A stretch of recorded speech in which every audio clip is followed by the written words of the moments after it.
Bonjour à tous. L'été nous donne aussi l'occasion de comprendre comment nous pouvons aujourd'hui envisager la vie spirituelle.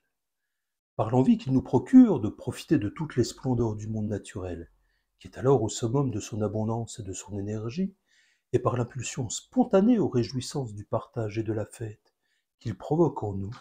il nous rappelle une évidence. Nous sommes au monde pour apprécier d'être vivants dans toutes nos dimensions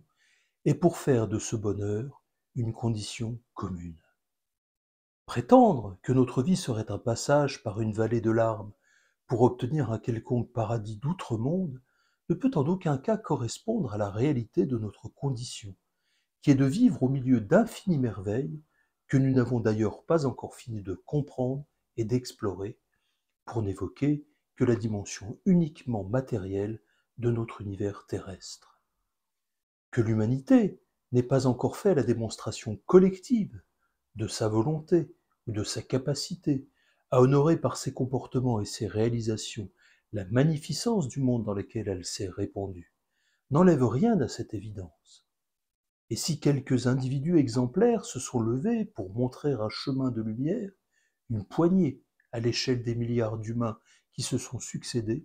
ils n'ont pas été suivis par des foules suffisamment libres et éveillées pour garder vives dans les générations suivantes les impulsions reçues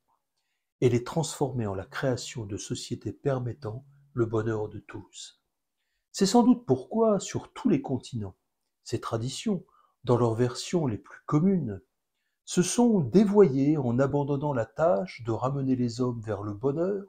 par un travail concret ici-bas, et l'ont remplacé par des récits qui présentent ce monde comme un passage obligé dans une réalité illusoire, où il est bon d'obéir aux instructions de ceux censés détenir la vérité, pour obtenir en retour la vie éternelle, selon les traditions monothéistes, ou pour échapper à la roue infernale des réincarnations, selon les traditions orientales. Ainsi, le problème du bonheur est différé, reporté au-delà de la porte de la mort, et l'humanité ne peut que vivre dans l'attente hypothétique du jour de Dieu ou de la libération du samsara, où tout changera comme par miracle, nous ouvrant les portes du bonheur éternel. Je résume évidemment ici des éléments qui demanderaient un long développement pour rendre compte des nuances multiples autour de cette attitude globale. Et j'ai par ailleurs le plus grand respect et une sincère amitié à l'égard de tous ceux qui s'engagent avec amour dans ces traditions, recelant en leur profondeur des pépites de lumière que certains finissent par exhumer et qui incarnent concrètement les valeurs des messages qu'ils propagent.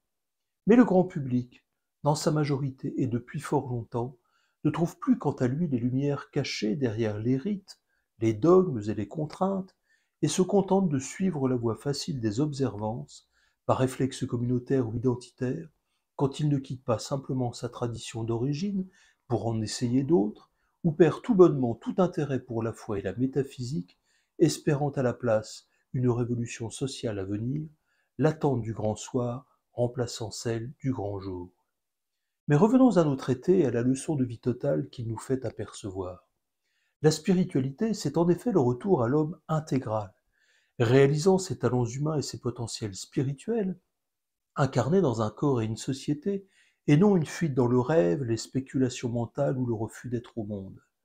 La spiritualité passe par une expérience concrète de travail sur soi, qui intègre toutes les dimensions de l'être et concerne donc sa vie corporelle et sexuelle, sa vie émotionnelle et mentale, jusqu'à atteindre aux capacités les plus sublimes de son être, qui l'ouvrent à l'amour universel et à la sagesse non dualiste, et qui existent en potentiel en tout homme, mais demandent à être éveillées. Elle passe par l'observation de notre état réel,